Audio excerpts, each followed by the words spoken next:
말씀은 요한복음 21장 1절에서 6절 말씀입니다. 제가 가진 신약성경 184면 요한복음 21장 1절에서 6절 말씀입니다.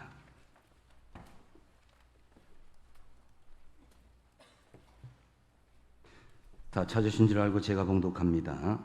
그 후에 예수께서 디베랴 호수에서 또 제자들에게 자기를 나타내셨으니 나타내신 일은 이러하니라. 시몬 베드로와 디두모라 하는 도마와 갈릴리 가나 사람 나다나엘과 세베대의 아들들과 또 다른 제자 둘이 함께 있더니 시몬 베드로가 나는 물고기 잡으러 가노라 하니 그들이 우리도 함께 가겠다 하고 나가서 배에 올랐으나 그날 밤에 아무것도 잡지 못하였더니 날이 새어갈 때에 예수께서 바닷가에 서셨으나 제자들이 예수이신 줄 알지 못하는지라. 예수께서 이르시되 얘들아 너희에게 고기가 있느냐 대답하되 없나이다. 이르시되 그물을 배 오른편에 던지라. 그리하면 잡으리라 하시니 이에 던졌더니 물고기가 많아 그물을 들 수 없더라. 아멘. 오늘 말씀을 생각하면서 한번 따라하겠습니다. 주님 말씀에 순종하며 살겠습니다. 아멘. 예수님의 제자 요한은 이 요한복음을 통해서 예수님의 십자가의 죽음과 부활에 대해서 정확하게 알려주고자 했습니다. 그리고 마지막 오늘 21장을 통해서 그리스도요 살아계신 하나님의 아들이신 이 부활 승리하신 예수님께서 제자들을 만나기로 약속하셨던 갈릴리에서 최종적으로 나타나셔서 제자로서의 사명을 부여하게 되는데요. 네가 나를 사랑하느냐 이 말씀에 앞서서 이 수학의 153마리 큰 의액의 기적을 체험하게 합니다. 1절에 보시면 그 후에 예수께서 디베랴 호수에서 또 제자들에게 자기를 나타내셨으니 나타내신 일은 이러하니라 그랬습니다. 이 디베랴 바닷가 즉 갈릴리 바닷가인데요. 부활하신 예수님을 만나고자 제자들은 예수님께서 예고하신 갈릴리로 나갔습니다. 2절에 보니까 모인 사람이 모두 7명이었는데 베드로, 도마, 나다나엘, 야고보, 요한 그리고 이름을 알 수 없는 두 제자가 있었다고 기록하고 있습니다. 분명 예수님께서는 이곳에서 무엇인가를 중요한 말씀을 하시려고 했던 것이 분명합니다. 사실 예수님을 따르기까지 모든 제자들은 나름대로 꿈과 소망과 계획함이 있었습니다. 메시아 왕국을 꿈꾸며 베드로는 정말 국무총리직은 적어도 나에 주어진 것이다 이 생각을 했고 야고보와 요한도 그에 상응하는 자리를 차지하지 않을까 이런 꿈도 꾸기도 했습니다.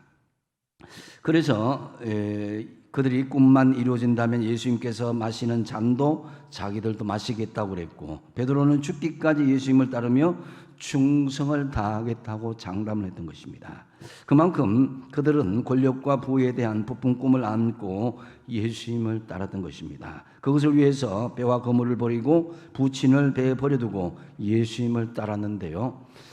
예수님을 따르면서 많이 굶기도 하고 또 잠도 제대로 자지 못할 때도 있었습니다. 하도 배가 고파서 밀 이삭을 비벼 먹다가 바리새인들에게 책망을 받기도 했습니다. 하지만 예수님께서 예루살렘에만 가시면 제자들은 금방이라도 하나님 나라가 건설되면 이 모든 것이 역전될 것이라고 기대하고 나갔는데 그러나 예루살렘에 입성하신 예수님 십자가에 너무나 험하게 돌아가심으로 이 제자들의 꿈이 다 험하게 무너지고 말았습니다. 오히려 유대인들 곧 종교 지도자들의 정오심 때문에 제자들은 두려움에 떨다가 이 갈릴리에 자발적으로 왔다기보다도 오히려 그들은 도망치듯이 갈릴리에 오게 된 것입니다. 제자들은 지난 3년을 되돌아보면서 뜨겁게 사랑해 주시던 예수님의 사랑을 생각하면은 한편으로는 이러면 안 되는데 하면서도 아무것도 손에 이룬 것이 없다는 생각 때문에 후회와 원망 또 좌절감과 흩탈감에 사로잡혀서 갈릴리로 돌아오게 된 것입니다. 이에 수제자인 베드로는 마음의 공허함을 견디지 못해서 습관적으로 다시 물고기를 잡고자 그물질을 나가고자 했습니다. 3절 말씀에 보니까 시몬 베드로가 나는 물고기 잡으러 가노라 하니 그들이 우리도 함께 가겠다 하고 나가서 배에 올랐으나 그날 밤에 아무것도 잡지 못하였다 그랬습니다. 평생을 어부로 지냈던 전문가였는데 전문가 7명이 밤새도록 고기를 잡으려고 했지만 한 마리도 잡지 못했다. 이것은 너무나 이상하고 너무나 그들에게 믿지 못할 그런 현실이었습니다. 아무리 최악의 경우를 할지라도 고기잡이에 나선 이상 송사리 한 마리라도 잡을 텐데 한 마리라도 잡지 못하는, 그야말로 그들은 완전히 실패자의 모습으로 그 배 속에서 절망하고 있었던 것입니다. 바로 이때 예수님께서 제자들에게 바닷가에 멀리 서셔서 말씀하십니다. 6절 상반절에 그물을 배 오른편에 던지라. 이 말씀에 군소리하지 않고 그대로 그물을 내렸더니 그게 웬일입니까? 고기가 엄청나게 잡힌 겁니다. 이 소위 이 베드로 고기, 성지순례 가신 분들은 알겠지만은 이 역돔이라 그러죠. 틸라피아라고 그러는데 사진을 안 보면은 저건 집에 성지순례 갔던 분들은 저게 이렇게 맛은 이렇게 밋밋합니다. 근데 굉장히 크죠, 그죠? 그래서 이 고기를 제일 큰 고기를 해서 153마리가 막 그물이 터질 정도로 잡게 되었다 하는 것이죠. 단 한 번의 그물질을 통해서 그물이 찢어질 정도로 엄청난 고기를 수확하게 됐습니다. 근데 여러분의 인생 가운데서도 이런 이 153배의 복이 임하시기 바랍니다. 그렇다면 부활하신 예수님께서 그물을 배 오른편에 던지라 이렇게 말씀하신 의미가 무엇이겠습니까? 먼저 첫 번째로 보면 좌편을 포기하라라는 그런 의미가 있습니다. 6절 상반절에 이르시되 그물을 배 오른편에 던지라 그랬는데요. 제자들은 밤이 맞도록 수도 없이 그물질을 했습니다. 깊은 곳, 얕은 곳, 앞쪽, 뒤쪽, 오른쪽, 왼쪽 이루 말할 것 없이 계속 그물을 던졌습니다. 그런데도 새삼스럽게 그물을 오른편에 한 번 더 던지라. 짜증날 일입니다. 아니 밤새도록 그렇게 그물질을 했는데 또 오른편에 던지라. 예수님께서는 밤새도록 갈릴리 바다를 사사히 뒤지고도 실패한 제자들에게 그물을 오른편에 던지라고 하셨는데요. 상식적으로는 가당치가 않은 현실입니다. 그런데 여러분, 그물을 배 오른편에 던지라는 말씀의 의미가 무엇이겠습니까? 주님을 믿고 따르기 위해서는 우리 인생의 왼편을 내려놓고 포기하라는 것입니다. 오른편과는 달리 왼편이란 우리 자신이 바라는 인생입니다. 이것은 솔로몬이 인생의 말년에 고백한 헛되게 헛된 세상의 물질과 문화 그리고 세상이 주는 즐거움을 말하는 것입니다. 배 오른편에 그물을 던지라. 이 말씀은 곧 세상이 주는 것을 포기하고 내가 원하는 오른편에 그물을 던지라는 것입니다. 여러분, 참된 믿음이란 우리 인생을 우편에 계신 길이요 진리요 생명이신 주님께 모든 것을 집어 던지는 거예요. 우리가 왼편을 포기할 때 주님께서 이 세상에 살아갈 왼편에 필요한 양식들도 사실은 다 채워질 건데 그것을 믿지 못하면 왼편에만 집착하게 될 것입니다. 오른편도 나가고 왼편도 나가고. 그래서 바로 광야에서 주님만 바라볼 때 하나님께서 매일 만나로 그들의 양식을 채워주셨듯이 그들에게 매일매일 이 광야지만 주님을 따를 때에 필요한 것을 체험을 받았습니다. 하지만 사단은 우리에게 끊임없이 속삭입니다. 오른편인 주님 잡고 왼편인 세상도 잡고 가라 이렇게 이야기합니다. 너 옛날에 즐거웠지 않냐? 세상이 얼마나 재미있고 즐겁고 행복한데 그걸 포기하려고 하느냐? 이 출애굽기 8장 25절 말씀에 그것이 이 말씀인데요. 한번 같이 한번 읽어보겠습니다. 시작. 바로가 이르되 내가 너희를 보내리니 너희가 너희의 하나님 여호와께 광야에서 제사를 드릴 것이나 너무 멀리 가지는 말라. 그런즉 너희는 나를 위하여 간구하라. 아멘. 내가 너희들을 보내줘서 광야의 제사, 예배는 드리게 하겠다. 그걸 인정하겠다는 거예요. 하지만 너무 멀리 가지 말라. 내 범주 안에, 내 영역 안에 있으라는 것입니다. 이건 뭡니까? 이것은 떠나는 것은 삶의 변화를 의미하고 제사는 예배를 의미합니다. 그런데 바로는 멀리 가지 말고 제사만 드리라 이렇게 이야기합니다. 애굽이라는 세상의 죄악을 떠나는 것은 생활의 변화인데 제사는 예배를 말합니다. 그래서 예배만 드리면서 애굽을 떠나지 않는다. 이것은 주님이 원하지 않는다는 거죠. 내 삶의 왼편에 여전히 머물러 있으면서 오른편에 주님께 예배를 드린다. 이건 주님이 원하지 않는다는 거죠. 물론 죄를 청산하고 예배를 드리는 것, 이 두 가지가 다 중요하고 어느 하나도 포기할 수 없지만은, 그런데 바로 왕은 떠나지 말고 이 땅에서 너희 하나님께 제사하라고 속삭입니다. 이것은 삶의 변화가 없는 제사 예배를 말합니다. 너 예배 마음껏 드려라. 기도 마음껏 하라. 봉사 마음껏 하라. 그러나 너의 왼편을 포기하지 말라는 거예요. 나의 영역에서 벗어나지 말라는 거예요. 바로가 선심서듯이 이스라엘의 요구 하나를 들어주는 것 같지만 사실은 사단의 교묘한 술책입니다. 여기서 우리는 사단이 진짜 무서워하는 것은요, 예배 드리는 것보다도 여러분의 삶의 변화인 것입니다. 우리가 진정으로 변화된 그런 모습으로 살아간다면 사단이 우리를 대적하지 못할 것입니다. 삶의 변화를 동반하지 않는 예배, 그런 섬김은 힘도 없고 의미가 없습니다. 실제 변화가 없는 예배는 사단이 겁내지도 않고 사탄은 그럴듯하게 봐주는 것 하면서 예배 마음껏 드리라고. 주일에는 교회 가도 평일에는 교회 가지 말라고. 그렇게 조금 그렇게 이야기하는 거예요. 주일은 가더라도 새벽 기도는 가지 마라. 또 기도는 해도 철학 기도나 금식 기도는 하지 마라. 그 사람에 맞춰서 그게 조금씩 그렇게 제한하는 거예요. 그래서 교회는 가도 봉사나 헌금은 하지 말고, 헌금을 해도 조금만 하고 지나치게 봉사하고 섬기지 말라. 이 같은 미혹된 사람들 결국 오후 예배나 수요 예배, 새벽 기도 할 수도 없고 섬김과 봉사, 예물 드리는 것 이것조차도 온전한 주님의 드림이 되지 못하는 것입니다. 그래서 그냥 설교 들으면 되지 않고 성경을 읽을 필요까지 없지 않냐고. 기도는 내 기도하기도 바쁜데 어떻게 나라와 국가를 위해서 기도하고 어떻게 세계 선교를 위해서 기도할 수 있냐고. 내 코가 썩다는데. 근데 여러분, 이것에 우리가 유혹에 넘어가면 안 됩니다. 주님께서 오른편에 그물을 던지라는 말씀은 근본적으로 왼편을 포기하는 것이기도 하지만은 오른편을 주님께서 말씀에 순종하고 나갈 때의 왼편 것도 하나님께서 채워주심을 믿으시기 바랍니다. 그래서 먹고 마시고 입는 그것이 우선이 아니라 그의 나라와 그의 의를 구하면 이 모든 것을 너희에게 넣어야 주시라. 배의 오른편을 던지라는 것입니다. 왼편을 포기하지 말고.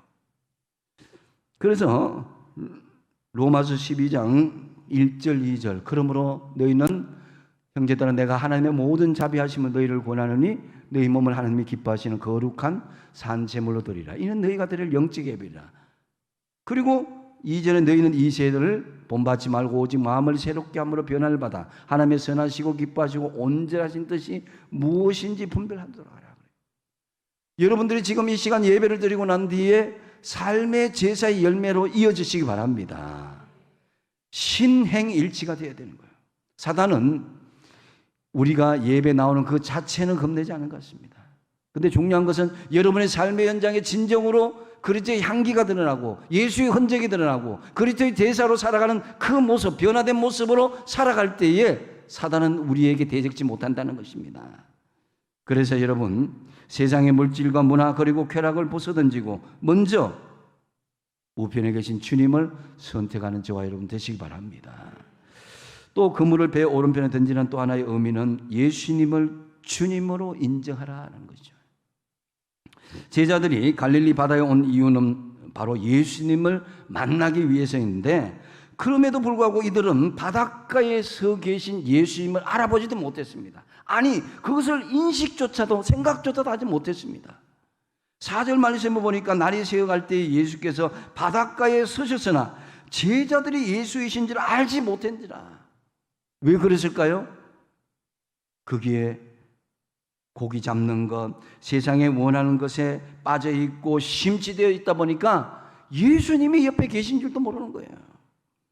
왼편을 포기하지 않고 거기에 헛바람이 취한 것입니다. 제자들은 갈릴리 바다에 온 이유를 잊고 오로지 고기만을 그렇게 얻고자 그렇게 생각한 것입니다. 그러기에 제자들은 예수님이 계신 것을 보고 제대로 알아보지 못했다는 거죠. 여러분, 혹시 우리들의 모습 가운데 이런 모습이 없는지 한번 되돌아보십시오.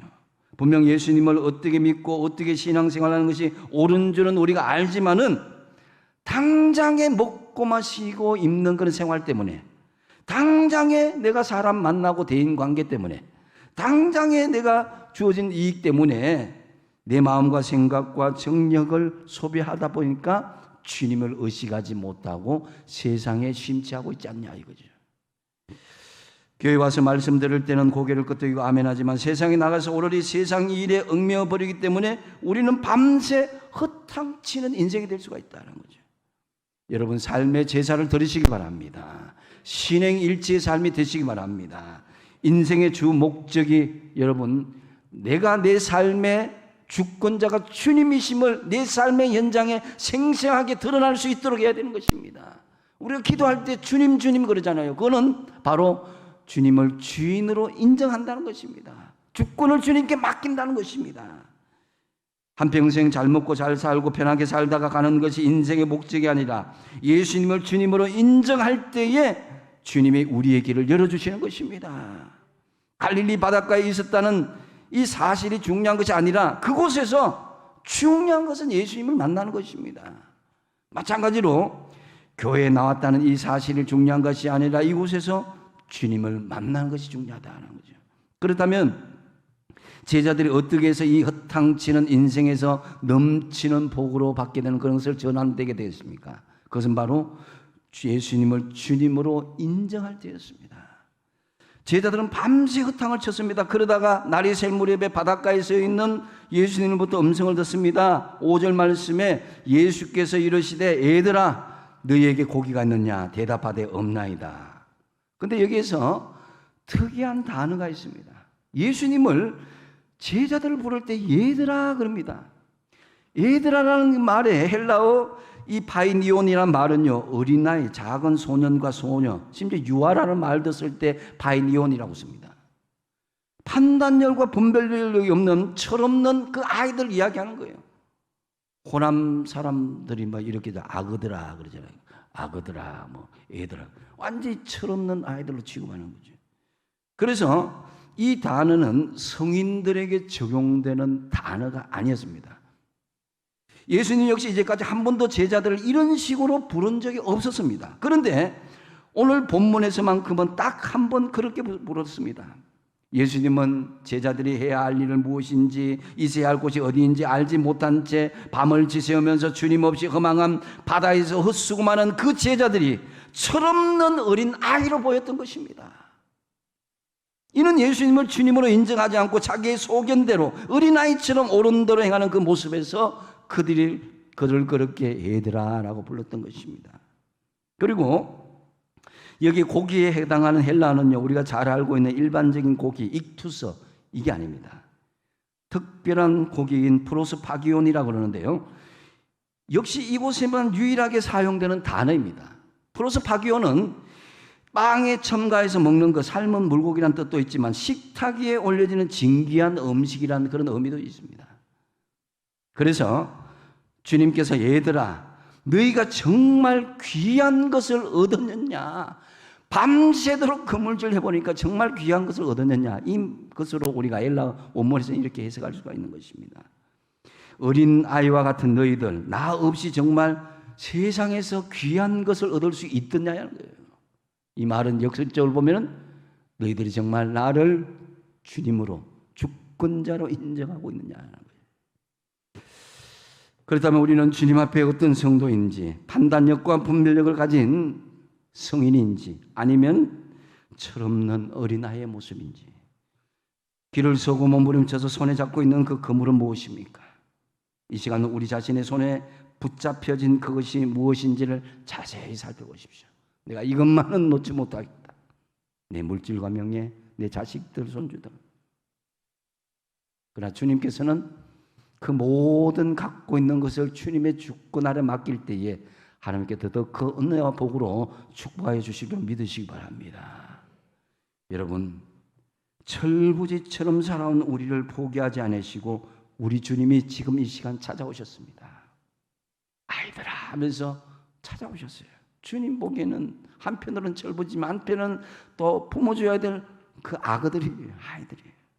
그래서 자신의 힘과 노력을 무엇인가를 얻으려고 밤새도록 수고해 보았지만 주님께 맡기지 않으니까 헛수고 뿐이었다는 거예요. 얻은 것은 제대로 없었는데, 그래서 여러분, 예수님을 주님으로 인정하고 순간순간마다 고백하는 저와 여러분의 삶이 되시기 바랍니다. 주님이 하셨어요. 여러분, 이 시간 오신 것도 누가 하셨어요? 주님이 하신 거예요. 여러분의 발걸음도, 여러분의 일터도, 여러분의 삶의 모든 현장도 주님이 주권자가 아니면 나는 알 수 없습니다. 이런 자세를 가져야 우리 주님께서 우리 삶의 현장을 책임져 주실 것입니다. 그리고 그물을 배 오른편에 던지라는 의미는 결정적으로 순종하기로 결단하라, 이 말씀입니다. 6절 하반절에 이에 던졌더니 물고기가 많아 그물을 들 수 없었더라. 방금 전까지 밤새도록 이곳저곳 물질을 다 했는데, 그 물질을 했는데 한 마리도 낚지 못했는데 11절을 보니까 오른편에 한 번 딱 던졌는데 153마리나 많은 엄청난 의외의 기적이 일어나게 된 것입니다. 사실 우리는 아무것도 담을 수 없는 찢어진 그물과 같은 존재입니다. 그런데 저와 여러분에게 우리 주님께서 은혜를 베풀어 주시고 지금 찾아오신 거예요. 예수 그리스도께서 찾아와 주셨는데 그 예수 그리스도 안에서 하나님의 자녀로 거듭난 우리는 더 이상 찢어진 그물과 같은 그런 절망적인 존재가 될 수 없다는 거예요. 어떻게 할 때 가능하냐? 주님 말씀에 순종할 때에 하나님의 기적의 역사가 일어난 줄로 믿으시기 바랍니다. 그래서 여러분, 순종하더라도 어중간하게 하지 마시고 100% 순종해 보십시오. 이 정도는 내가 하나님 앞에 말씀 듣고 이 정도는 내 마음대로 하고, 이게 아닙니다. 그래서 여러분, 마음과 귀를 활짝 열으시고 주님께서 내게 주신 말씀과 음성에 순종하기로 결단할 때 우리 주님께서는 나를 통해서 이루시고자 하는 것을 하나하나 열어주시는 거예요. 6절 상반절에 그물을 배 오른편에 던지라 그리하면 잡으리라 그랬는데, 이것은 주님께서 주권자로 명령하신 것입니다. 사람이 어떻게 고기를 모을 수가 있겠습니까? 하나님이 천하 우주 만물, 하나님이신 예수님이 천하 우주 만물을 주관하셨기 때문에 주님을 인정하라는 것입니다. 주권을 인정하라는 거예요. 그래서 지금 예수님께서 제자들에게 하신 명령은 바다 깊은 데로 가서 그물을 내리라, 이 말씀이 아닙니다. 지금 있는 그곳에서 오른편으로 그물을 내리라. 이것은 뭐냐 하면은 여러분이 특별한 삶의 현장을 하나님이 요구하신 게 아닙니다. 지금 현재 삶의 현장에서 주님이 순종하시는 그곳에, 순종하고자 하는 그곳에 하나님의 기적과 역사가 일어나게 되어 있습니다. 그래서 주님, 저는 능력이 없고 가진 게 없고 할 수 있는 게 없습니다. 아닙니다. 중요한 것은 많고 적음의 문제가 아니라 순종의 문제입니다. 그래서 여러분, 오늘 본문 5절에 보시면은 시몬이 대답하여 이르되 선생님, 우리들이 밤이 맞도록 수고하였으되 잡은 것이 없지만은 말씀에 의지하여 내가 그물을 내리리이다 그랬습니다. 내가 인간적인 상식으로는 이해가 되지 않지만은 말씀에 의지하여서 순종하겠다는 것입니다. 여러분, 8절에 보니까 한 50칸쯤 되는 데가 그랬는데, 이것은 200규빗입니다. 한 규빗이 한 45cm니까 90m 정도잖아요. 그죠? 이 바닷가에서 90m 앞에 그 고기가 많이 몰리는 건 있을 수가 없는 거예요. 근데 주님 말씀에 순종하니까 거기에 의외의 기적이 일어나게 된 거예요. 여러분의 삶의 현실은 어쩌면은 팍팍할 수가 있습니다. 그물을 던져도 도무지 의외의 기적이 일어날 것 같지 않은 그런 현실일 수 있습니다. 그런 데일수록 여러분 하나님 말씀에 순종해 보십시오. 순종하기로 결단하시기 바랍니다. 그래야 하나님의 역사, 하나님의 기적의 역사가 우리에게 주어질 것입니다.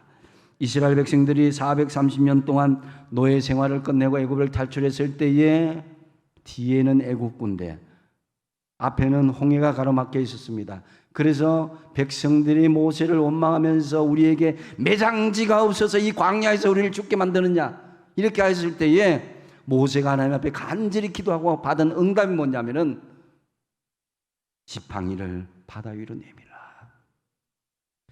이건 어떻게 보면 백성들 앞에 바보가 되는 그런 수준일 수 있습니다. 마른 막대기를 내민다는 것은 그게 뭐 무슨 기적이 일어나겠습니까?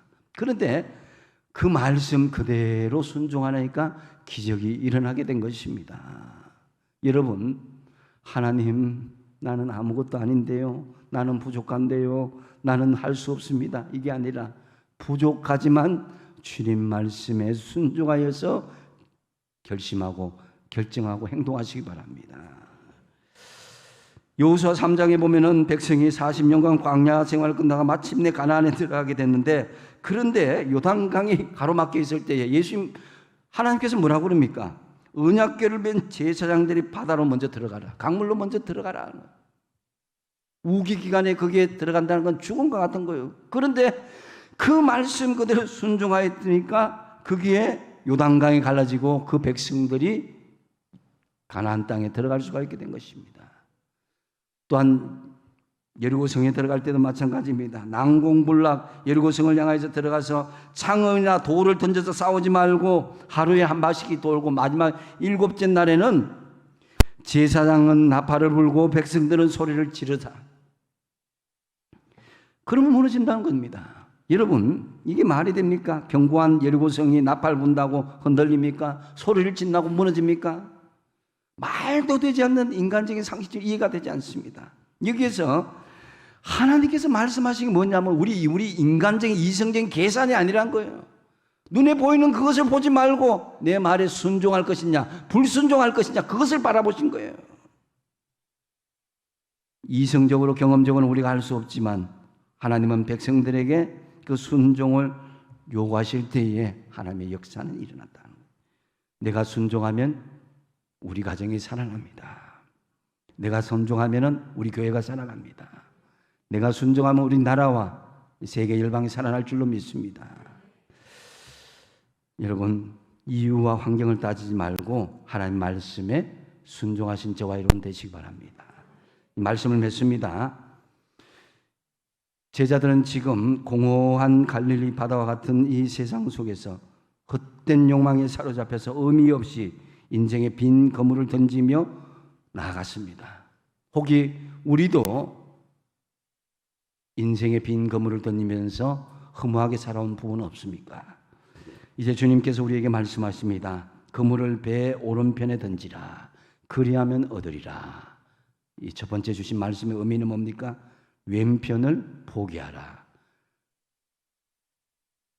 왼편을 포기하면 왼편이 없어지는 게 아니라 오른편을 선택할 때 왼편까지 주어진 줄로 믿으시기 바랍니다. 그 다음에 두 번째 뭡니까? 예수님을 주님으로 인정하시기 바랍니다. 내 마음대로 내 생각대로 하는 것이 아니라 주님의 주권 아래에 물어보십시오. 여쭤보십시오. 주님께서 하실 수 있음을 인정하십시오. 그래야 할 때에 하나님의 역사는 일어난 거예요. 또 세 번째 의미는 뭡니까? 순종하기로 결단하십시오. 여러분의 이성과 계산과 인간적인 방법 다 있지만 이해가 되지 않더라도 일단 주신 말씀에 순종하기로 결단하면은 하나님께서 역사를 일으키고 기적을 일으켜 주실 것입니다. 참으로 그리하면서 정말 세상보다 주님을 택하고 내 삶에 예수님을 주님을 인정하며 주님께 절대 순종하려 결단하는 그런 여러분의 믿음의 모습을 통해서 하늘의 신령한 은혜와 복을 풍성하게 누리시는 저와 여러분 다 되시기 바랍니다. 기도하겠습니다. 아버지 하나님, 그물을 배 오른편에 던지라고 말씀해 주신 것, 지금도 여전히 우리에게 말씀하신 것처럼 받습니다. 오늘 주신 말씀대로 이제 세상보다 주님을 택합니다. 내 삶에 예수님을 주님으로 인정합니다. 주님께 절대 순종하기로 결단하겠사오니 이제 하나님 주님의 기적의 역사, 은혜의 역사 우리에게 풍성하게 이루어지게 하여 주시옵소서. 예수님의 이름으로 기도하옵나이다. 아멘.